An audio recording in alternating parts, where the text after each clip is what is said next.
Sindonic, Curator, Novacore, and Rockborn stood watching the analysis on a holodisplay. Moed and the original orbit of the Callistode moved through the AI's memory stacks with blinding speed. After a moment, the memory flicking stopped, and a stacked multi-scan image of a human appeared, projected between the four. Curator watched as the image shifted and split, outlining different wavelengths and body parts. Then she saw the face. Sam. Good. You seeing anything weird with him? Nova looked over at her. You've been through this file, haven't you? Curator nodded, still watching. Yes. Orbit and I went over it in detail while en route. We didn't see anything outside of norms. Moed's voice rang over the comms. Not to discredit your cognitive faculties, but you lack our years of research. Observe.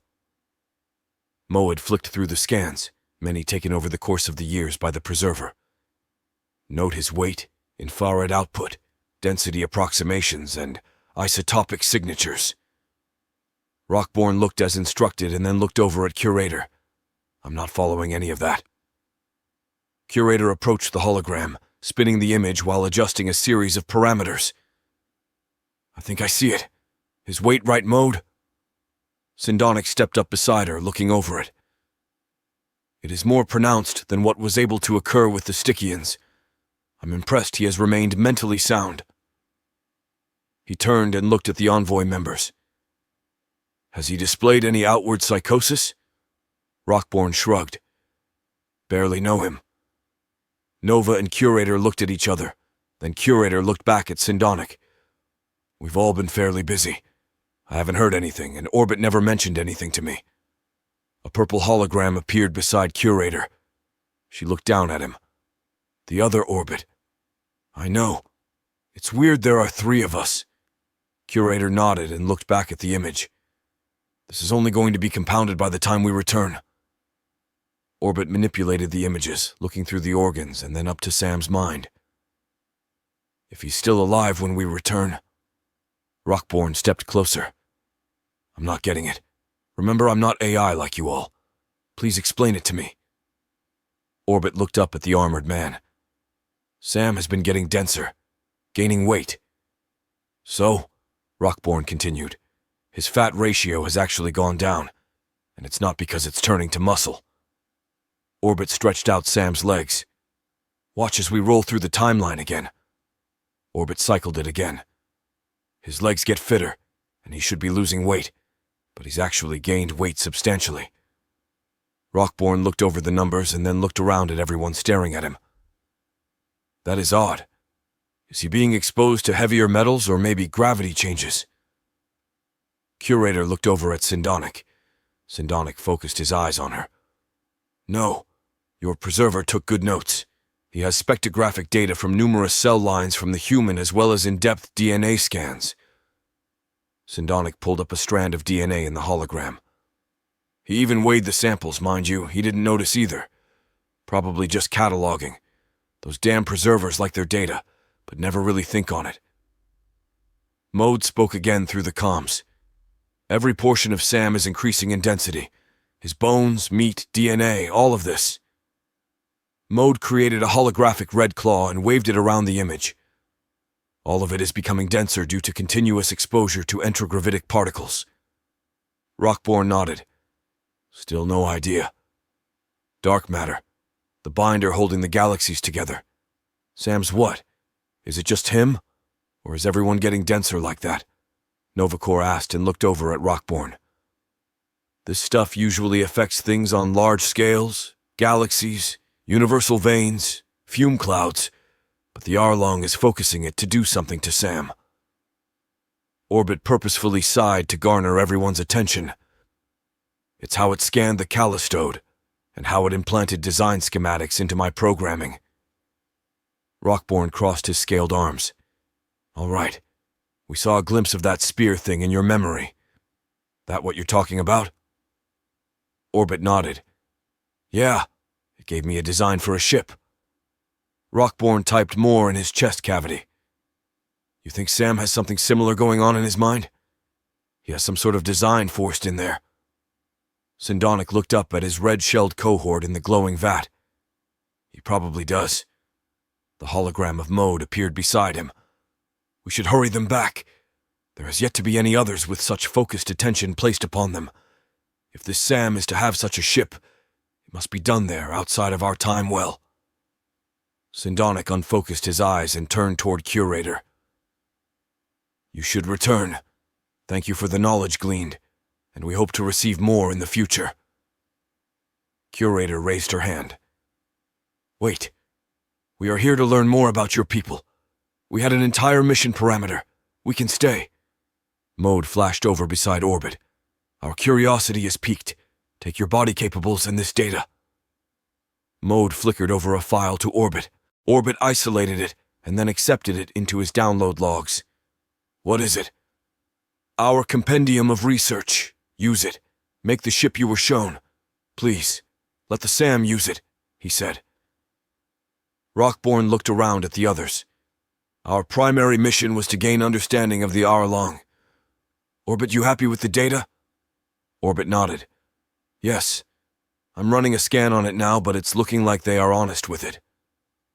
Sindonic started wobbling back toward the door. Of course we are honest with it. Lying is for lesser species. You have a great potential to further our research. I ask that you accompany me back to your habitus. If it is possible, please have my friend Pridian assist your people with this. It would garner great respect from us. Curator, already heading toward the door, raised a hand. We will leave, and we thank you for this, but I don't know if we're going to go through with any of this. This is potentially risky and needs vetted by more than just us. Sindonic closed two of his claws. Of course. Go home, talk it over, look at the data. The envoy left, and Moed still glowed red, staring at the image. The habitus began its departure through the massive station and eventually exited back out into open space. After a brief transit, it reached a rift point and disappeared. Sindonic watched them for an immense stretch of time on the scanners. Once they had left, he turned and looked at his 7 research assistants. Start the renderings. Cross-engineer it for our capabilities. One of the assistants clapped her claws open and shut. Yes, we will get to working on prototypes. Mode appeared beside him. Think they will build the ship? Sindonic shifted his weight on his legs. I don't know. None of them were ideal human specimens. It is hard to understand the species mindset from one so altered as they are. Still, the scan of the Sam and the testament from Pridian, I think the species is hardy enough to pull this off. They aren't hardy at all, Mode. Foolish maybe, overconfident yes, but hardy no. We are hardy, we are wise, but not this Clouder, Sindonic said. Mode closed 3 of his 4 claws. You're wrong. I spent time in the Orbit's mind. It is a mind compiled from humanity's own minds. It thinks like them, has emotional outbursts like them. I think Pridian is correct in his assessment. They do feel fear of it, yes, but they are able to overcome their fears. Courage, my friend. They have it.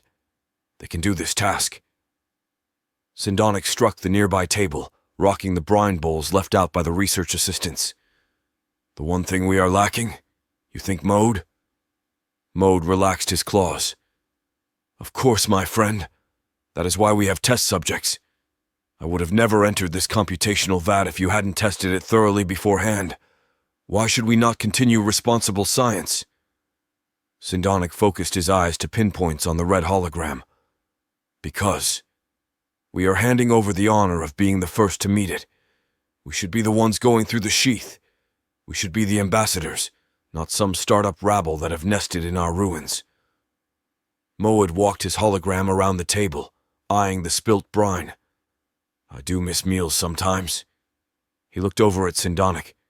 Despite all of our efforts and time, we still do not know what awaits us there.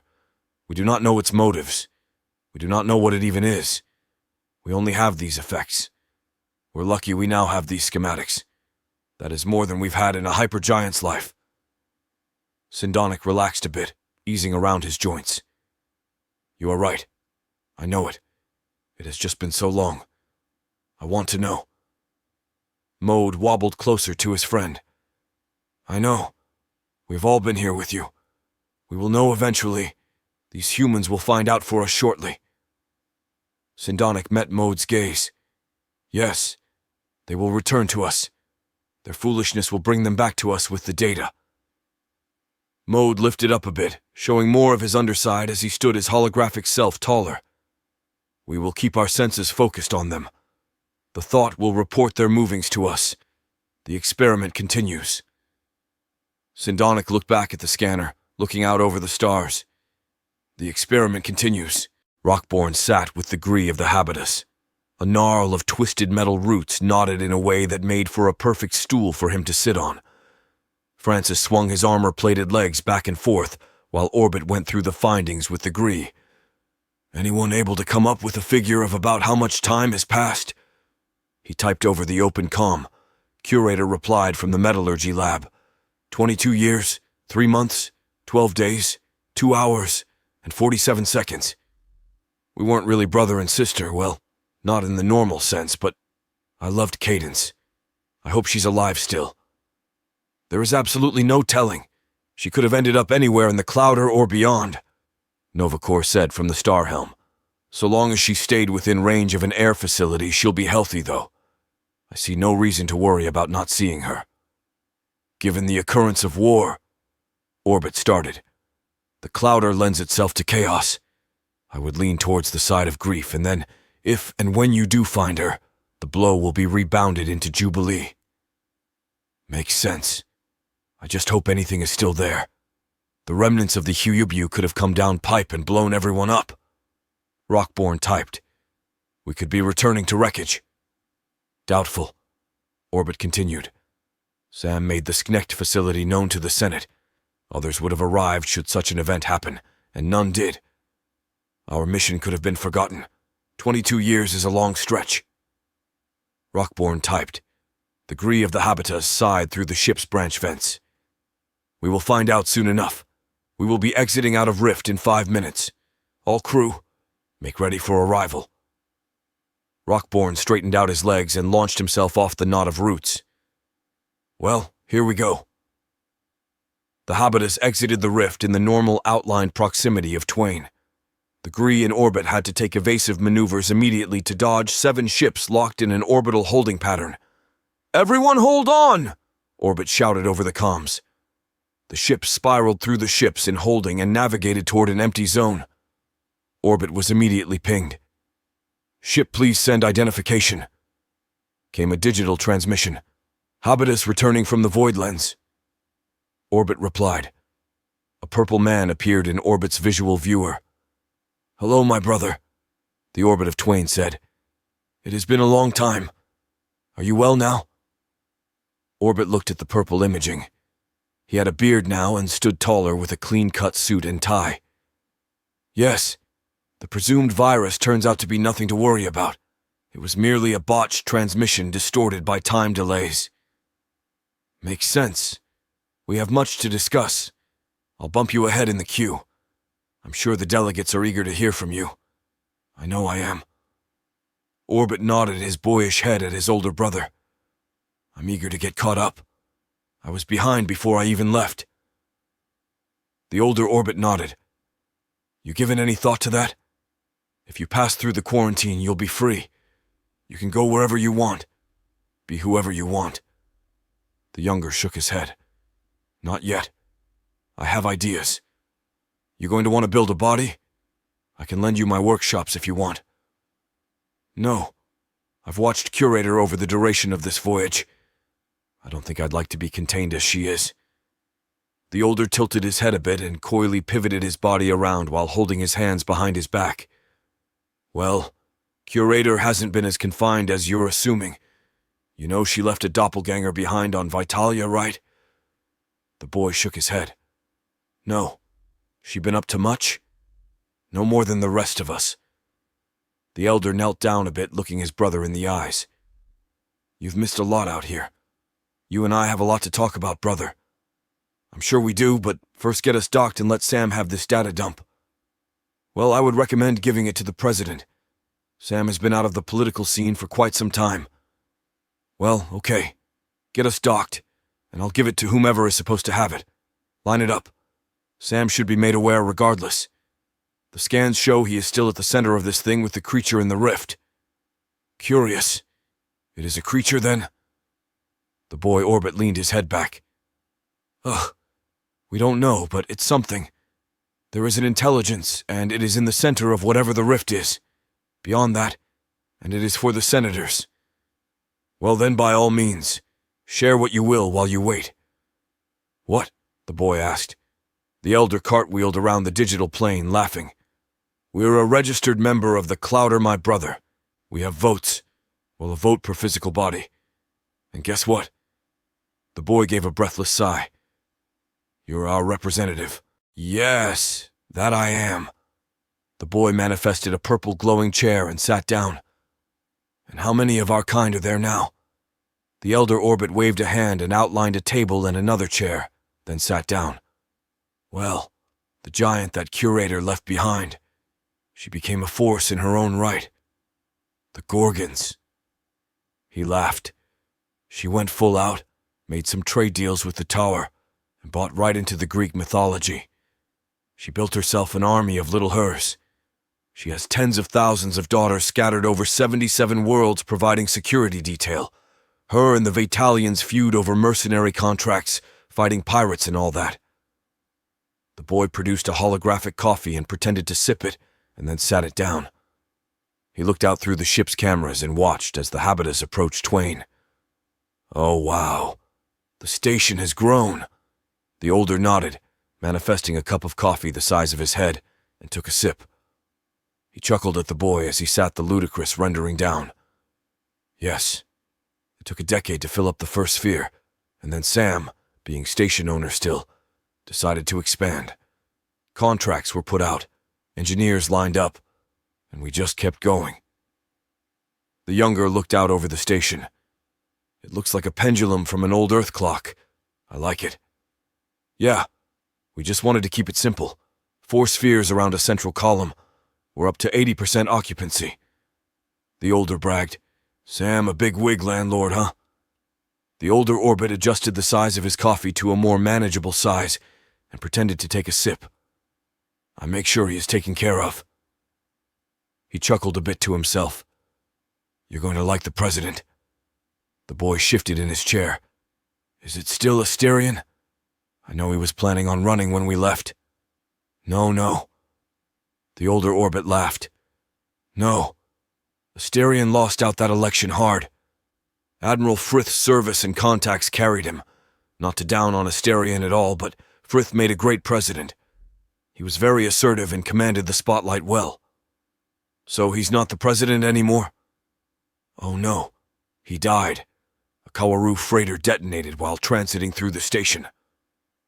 The elder Orbit shut his eyes for a moment and began displaying holograms of the disaster around them. Images of fire and floating bodies surrounded the younger Orbit. It was an accident, and Finnegans were blamed for it. The freighter was one of their refurbs and a liner car ruptured. Led to massive amounts of oversight and newer station codes to be implemented. Holy crap. A sitting president died in that. Wow, that sucks. I don't know much about Frith.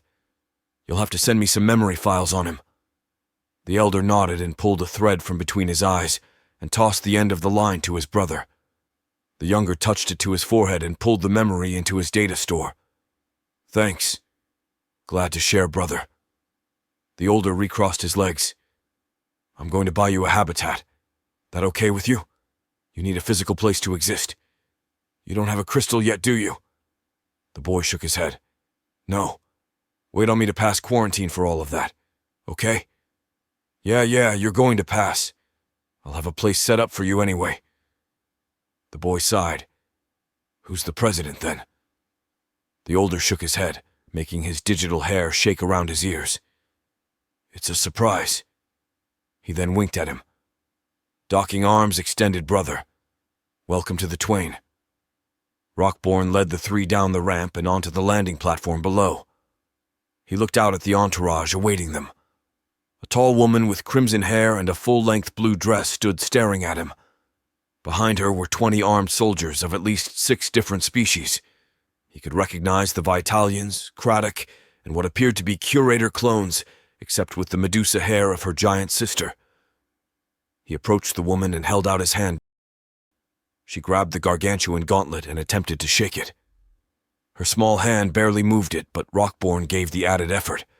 She smiled at the three. "Welcome home, all of you. I must say this is an honor, one that I was wondering if we would ever have." She stared at the blank, scaled face of the vat-born, altered man. "You are Francis Rockborn, one of the sons of Kami, correct?" "I am. And who do I have the pleasure?"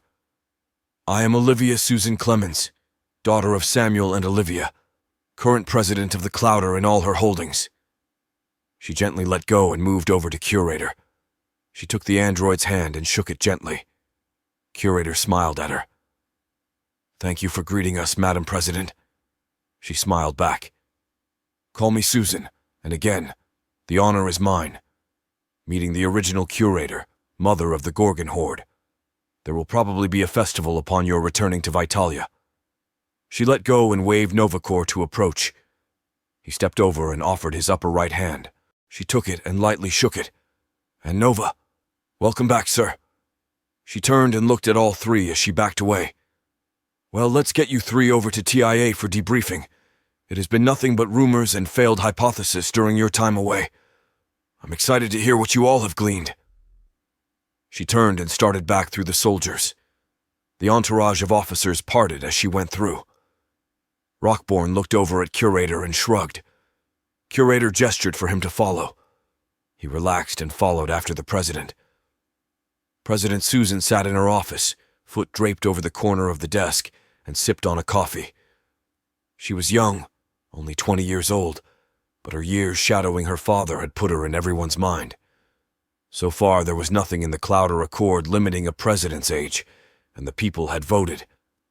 The Federation Party nominated her without even asking her, but she had accepted and ran with it.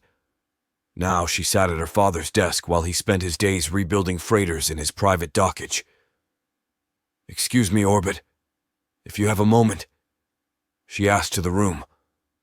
The purple, well-dressed man appeared before her, glowing. "How can I be of assistance, Miss President?"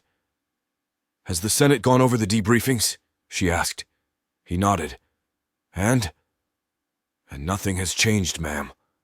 We still don't know what the entity is. We will, however, be able to hone the station's shielding. Less nightmares for folks, less glitches. Overall, not much else changed. It is nice to have my brother here, though." "He virus-free, then?" "There was no virus to begin with. It was the scans and schematics that were implanted." "Did you go over the debriefing yourself?" "I skimmed through it," she said. "I got the high points." She adjusted herself in her seat. "It's good you got your brother back." She touched the desk's data slate, bringing up images of the 58 senators. "Any change in the factions?" Orbit nodded. "The former great arm races have isolated their networks so as to communicate in privacy. My cohorts and I are speculating there may be a shift happening due to our new tentative dealings with the Sknecht." She leaned her head back on her chair, tilting back a bit. "God, they are annoying, always causing drama. Mind setting me up an appointment with our resident Smell? She and I have a good rapport. I'll try and ease that after my sleep." "Sending an invite now. Did you want to meet her here in your office? Or at the traditional spot in the atrium?" "Atrium, of course. They love looking out at the freighters. She'll appreciate it," she said. Then the president straightened up. "Has my dad heard about it yet?" "No. He has his comm turned off," Orbit replied. "Yeah, that's him." She sat her coffee down and stood up, adjusting her dress. "All right, I'll go down and tell him myself. Mind alerting my detail?" "Of course, ma'am." The soldiers waited at the entrance of Sam's ship bay as Susan entered. The bright blue dress caught his eye and he stowed his riveter onto the floating tray beside him. He relaxed and reached over for his thermos and took a slug of gander juice. Sam wiped his mouth and waved at his daughter.